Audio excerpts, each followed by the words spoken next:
Hello, everyone. I'm Paris Fox, and I'd like to welcome you to 12 O'Clock High, a podcast on business leadership with Tom Fox, hosted by Richard Lummis. What makes a great leader? Is it genetic, or can you learn leadership skills? Join Tom Fox and Richard Lummis in this podcast, where they consider leadership from a wide variety of perspectives: academic, behavioral science, history, popular culture, the movies, and much more. You'll learn about specific tactics and strategies that you can bring to your own leadership toolkit. 12 O'Clock High is a production of the Compliance Podcast Network. In this episode of 12 O'Clock High, a podcast on business leadership, Richard Lummis and I conclude a two-part look at leadership lessons from President Woodrow Wilson. In this episode, we focus on his presidency, his illness, and his death. I know you will enjoy it. Hello, everyone. This is Tom Fox, and welcome back to another episode. Today, I have with me Thomas Gelmi. I hope I got that right. And we are going to talk about his experience in executive coaching and leadership. Thomas, first of all, welcome, and thank you so much for taking the time to visit with me today. Thanks for having me today, Tom. It's my pleasure to be here. I was wondering if you could tell us a little bit about your professional background.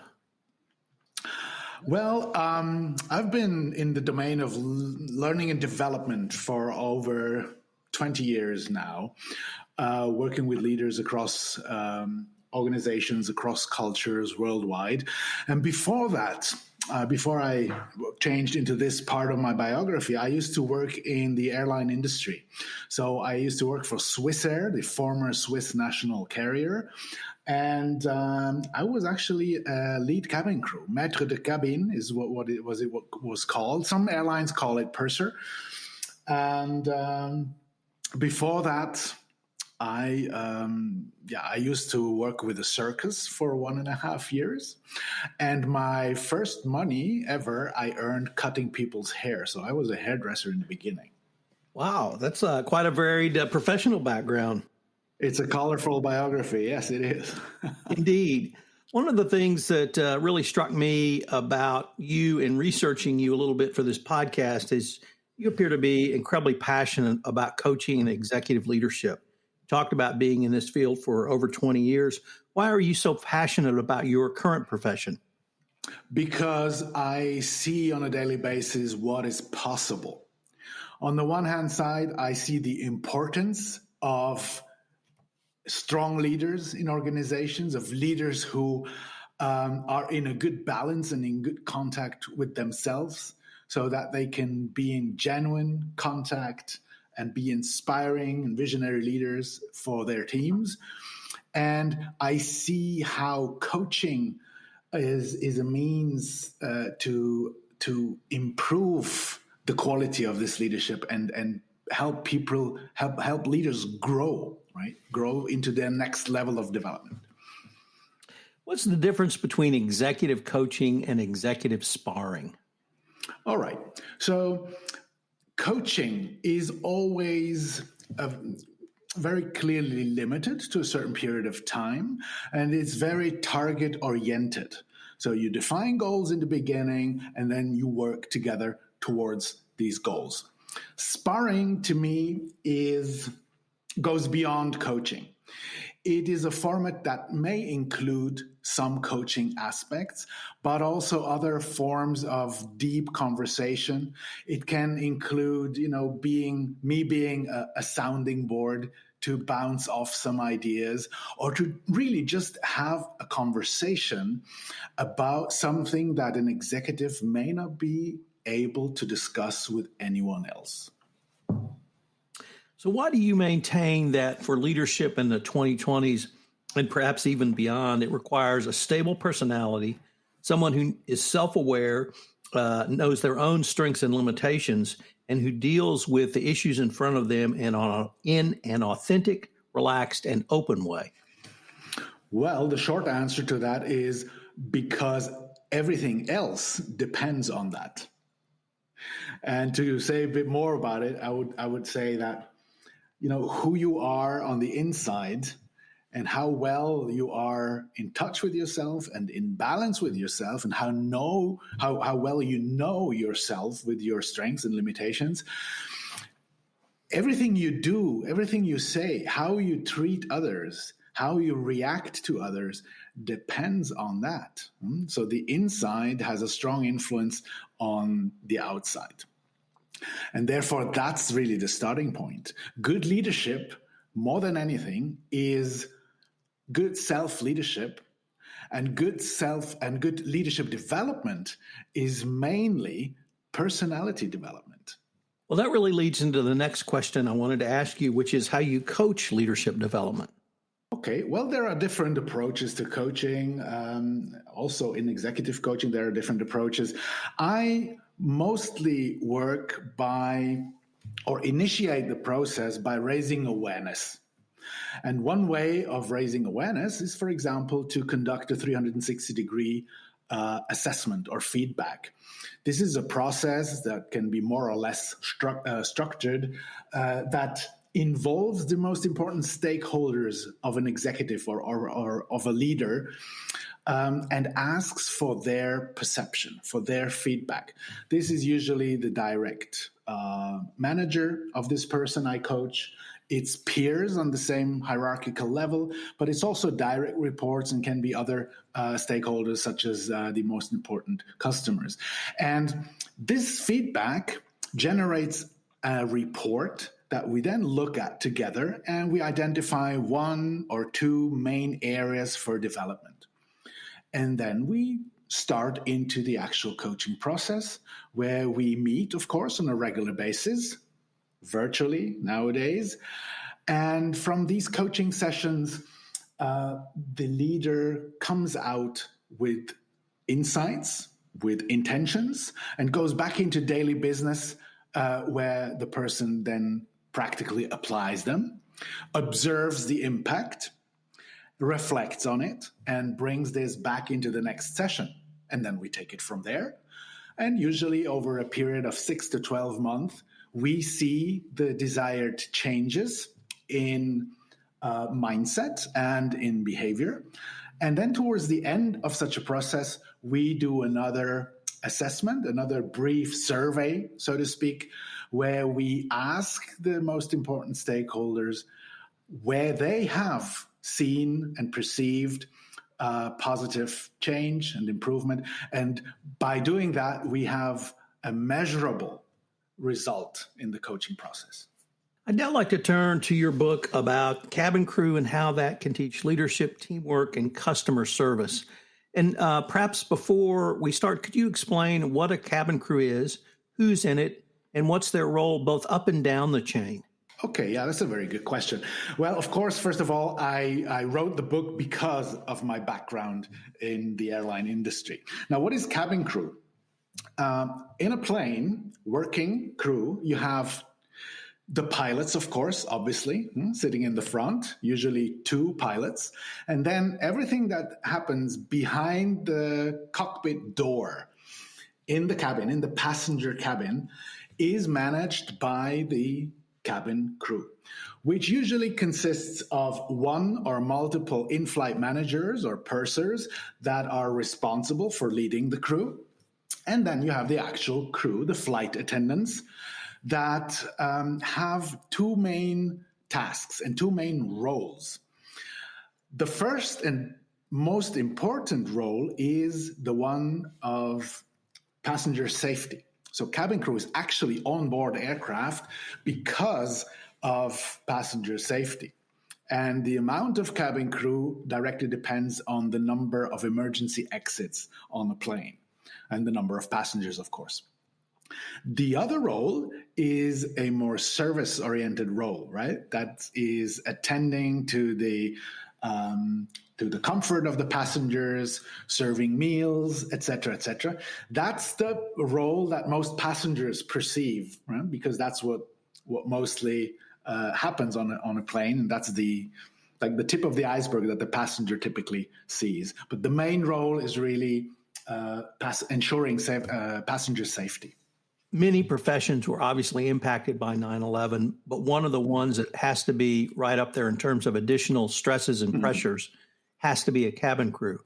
And here again, in the past year, I've seen the same again in the time of coronavirus health crisis, where great strain and great pressure on the cabin crew. Is that, first of all, a fair assessment? And how do you see those roles have evolved in the last 20 years? Well, that is a very fair assessment, I must say. The whole industry has changed completely after 9/11 and has continued to change, triggered by many events. And the last one is, as you just say, this current pandemic. Well, success factors or main skills that cabin crew need on board an aircraft are, in fact, these personal skills, being able to manage yourself well, and interpersonal skills. And that's really what I focus on in my work. It's personal and interpersonal skills development. And if you imagine cabin crew in a narrow body of an aircraft working on a 12 hours long range flight, for example, you have everything happening in this narrow space. You have leadership happening, you have teamwork happening, and you have direct customer interaction happening. So it's quite demanding, especially in terms of anticipating problems and difficulties, very often interpersonal difficulties. And then when they occur, solve them immediately on the spot without escalating them. So, in other words, by maintaining the relationship and without the ability to get external help, right? You can't call the police for help, for example. So it's very, very demanding, and it's a very underestimated profession due to that. Now, it has changed, as you already mentioned, already before 9/11, when in the decades before, we saw an increase of so-called unruly passengers, people behaving in an unruly manner because of the stress that is involved in flying. For around 60 to 70% of people boarding aircrafts have some form of fear or anxiety and are stressed in one way or another and express it differently. So it has become more and more demanding and more challenging. That's true. Now let me turn to the book and ask you, why did you write this book in using your experiences in the cabin crew to help illustrate leadership? Well, first of all, because I can directly relate to it out of my professional background. And then secondly, because almost anybody can relate to it, because I hardly know anyone who hasn't ever been on a plane. So to create this, this analogy, this story in which everybody, can identify and find themselves when thinking about it. And I used it as a metaphor because of what I just mentioned a moment ago, because it's like a little company. It's a little organization flying up there with everything that happens in other organizations too: leadership, teamwork, customer interaction. That's why. So who is the target audience for this book? Well, anyone who's interested in increasing and improving their personal and interpersonal skills. Anyone who has a leading role, a managerial role. Anyone who works with others. Anyone who is in customer contact can benefit from the principles that are described in this book. And of course, the book is not about airline crew. That's the metaphor. That's the red thread. The book is about increasing your effectiveness with yourself, your self-effectiveness, and your interpersonal effectiveness. Probably most Americans, when they think of leadership in an airplane, think of the pilots. Yet you focused here on the cabin crew. And I think, once again, most Americans would say, well, that's really middle management or even customer-facing employees. Why select the cabin crew to teach lessons on leadership as opposed to the pilots? Well, because, you see, if you imagine a triangle, that every corner of the triangle describes one aspect of a manager, a management task. One angle is the manager, one angle is the task-oriented part of the work as a manager, and the other angle is the people-oriented part of this task as a manager. Now, the task-oriented part is management. The people-oriented part is called leadership. You can't manage people, you have to lead people. You can manage a payroll if you want, but you have to lead people. So it's interpersonal. It's human beings, right? And if we look at the nature of the pilot's role, of the pilot's work, is much more management, right? It's systems management, it's process management, it's flying the plane. It's a very technological aspect. Yes, of course, there are human aspects to it in the collaboration between the pilots and the cabin crew, yes. But in the cabin with the passengers, that's where the human-to-human interaction is, of course, at the heart of the work. And that's the same in organizations, right? No matter whether you are in B2B business or in B2C business, it's always H to H. It's human to human. So that's why, to me, the work of cabin crew is much more symbolic for leadership than the pilot's work. I was wondering if you might pick one example from the book, real life story that you use to illustrate a point, whether it's your favorite one or one other that you could tell us about.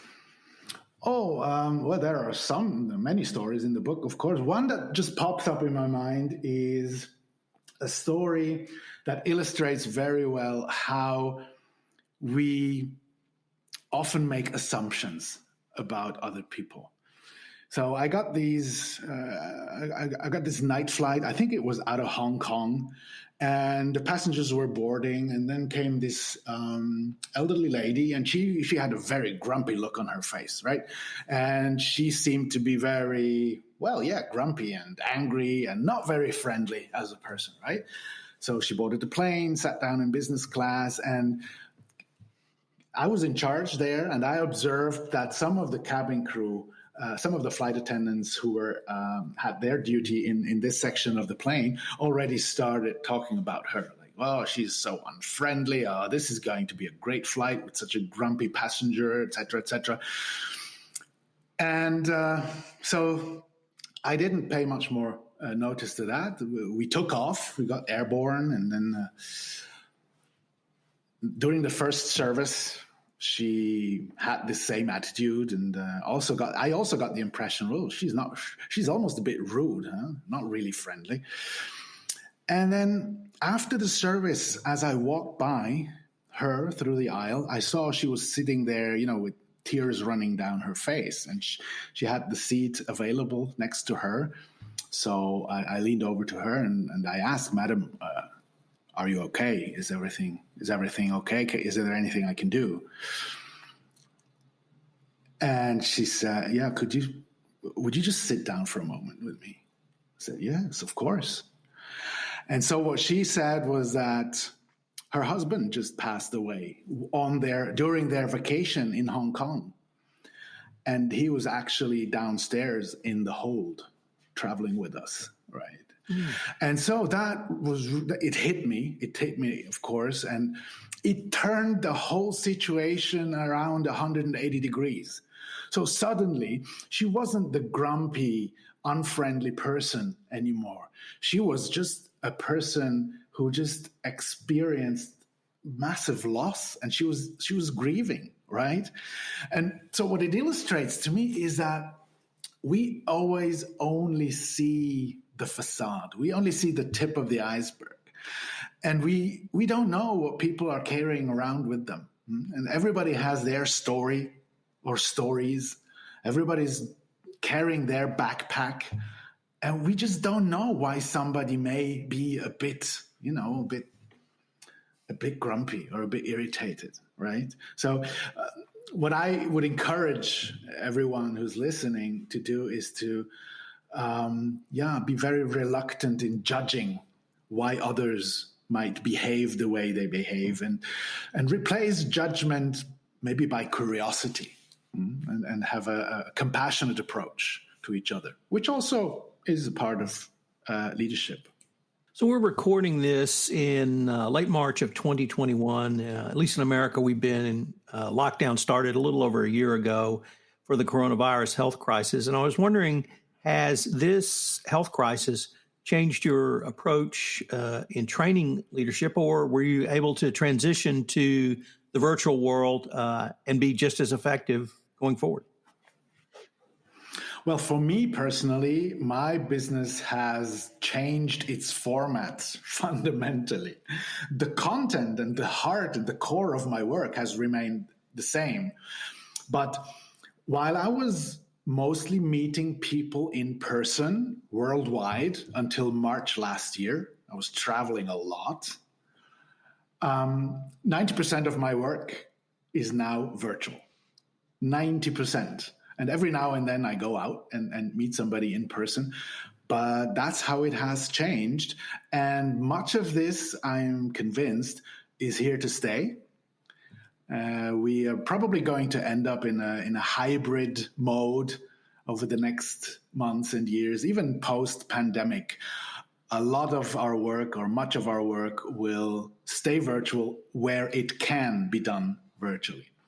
Now, content-wise, in the topics that I work in, and the topics I discuss and develop with my customers and my clients, the pandemic has amplified the topics, because these human aspects and the human factors and the ability to connect, the ability to build and maintain relationships, even under difficult circumstances. What I have been speaking about for years before the pandemic has now become even more important. So the pandemic was really a catalyst for change and for awareness. And I'm quite grateful for that, even though how can you be grateful for a pandemic, but for the increase in problem awareness, or awareness about these human aspects. So that really leads to the next question, which you partially answered, but I want to perhaps add another level. You spoke quite eloquently about the need for leadership, I'm going to say in 2025 and beyond, and how the pandemic has really accelerated that need. But now if I could overlay technological impact of many businesses, how does a leader really incorporate those concepts into the types of leadership skills that you help coach people with? I'm not sure if I understand the question. How is it about how to use technology to live this kind of leadership? No, it's more that many companies have moved to a much more tech solutions during the past year because of the work from home environments, and that many leaders now, or first of all, employees think they're being replaced by technology. How can leaders really assure them of that? But how can leaders also use the technology, but keep the interpersonal skills that you coach leaders on? Yes, that is quite a stretch, actually, because through the virtualization that we experienced, triggered by the pandemic, but not only, also being part of the digital age in which we live and work, due to this virtualization, the ability to connect and build and keep relationships has become more important, but also more difficult at the same time. So this morning, I had a workshop with the title Effective Virtual Leadership.